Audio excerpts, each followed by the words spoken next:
នាវាចម្បាំងរុស្ស៊ី2គ្រឿងចូលចតនៅកំពង់ផែក្រុងព្រះសីហនុដើម្បីបំពេញទស្សនកិច្ច3ថ្ងៃ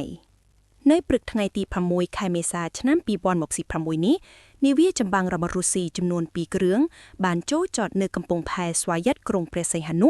ដើម្បីបំពេញទស្សនកិច្ចរយៈពេល3ថ្ងៃនៅកម្ពុជា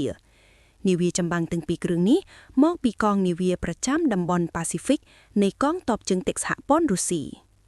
នាវាចម្បាំងរបស់រុស្ស៊ីដែលចតនៅកម្ពុជាពីថ្ងៃទី6ដល់ទី8ខែមេសាឆ្នាំ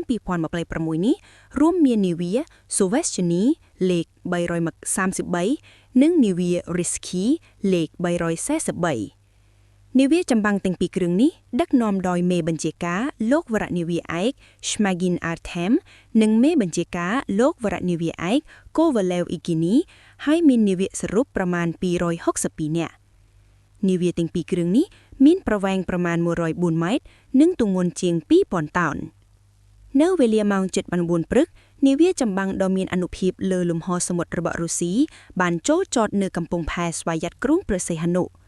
ការមកដល់របស់នាវាចម្បាំងទាំងពីរគ្រឿងត្រូវបានស្វាគមន៍យ៉ាងកក់ក្ដៅពីសំណាក់ឧត្តមនាវាត្រី Enzo Khemra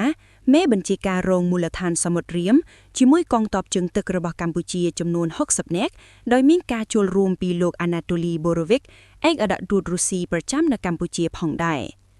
ដំណើរទស្សនកិច្ចរបស់កងទ័ពជើងទឹករុស្ស៊ីនិងនាវាចម្បាំងទាំងពីរគ្រឿងនេះគឺជាកម្មវិធីមួយដើម្បីលើកកម្ពស់ទំនាក់ទំនងនិងកិច្ចសហប្រតិបត្តិការលើវិស័យការពារជាតិរវាងកម្ពុជានិងរុស្ស៊ីដែលប្រទេសទាំងពីរតែងប្រកាន់យកនូវប្រវត្តិនៃទំនាក់ទំនងក្រោយពេលចូលចតនៅកម្ពុជាហើយនោះតាមកម្មវិធីដែលបានគ្រោងទុកមេបញ្ជាការនិងនាវានៅលើនាវានឹងបំពេញទស្សនកិច្ចនៅក្នុងខេត្តព្រះសីហនុដោយមានការចូលជួបសម្ដែងការគួរសមជាមួយថ្នាក់ដឹកនាំខេត្តព្រះសីហនុនិងឧត្តមនាវាតូមេឌីណាមេបញ្ជាការមូលដ្ឋានសមុទ្ររៀម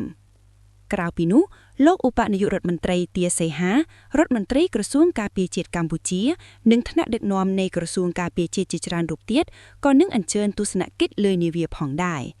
កម្មវិធីទស្សនកិច្ចនេះក៏រួមមានកម្មវិធីទស្សនានាវាដោយសិស្សនិស្សិតនិងលោកគ្រូអ្នកគ្រូនៃសាលាស្ថានទូតរុស្ស៊ីផងក្រៅពីនេះក្នុងឱកាសសម្ចតនៅកម្ពុជាកងទ័ពជើងទឹកកម្ពុជានិងរុស្ស៊ីក៏មានលេងបាល់ទាត់មិត្តភាពផងដែរសូមបញ្ជាក់ថាដើម្បីពង្រឹងទំនាក់ទំនងនិងកិច្ចសហប្រតិបត្តិការរវាងកម្ពុជានិងរុស្ស៊ី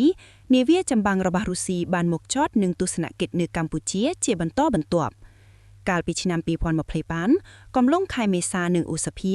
ក្រុមនាវាចម្បាំងរុស្ស៊ីជាច្រើនគ្រឿងបានចូលមកចតនៅកម្ពុជារួមមាននាវាចម្បាំង Hero of the Russian Federation Alda Jidan Shabapon និង Resky រួមជាមួយនាវាផ្ទុកប្រេងទុនម៉ាស៊ុំ Pekhencha នៅឯកំពង់ផែស្វយ័តព្រះសីហនុ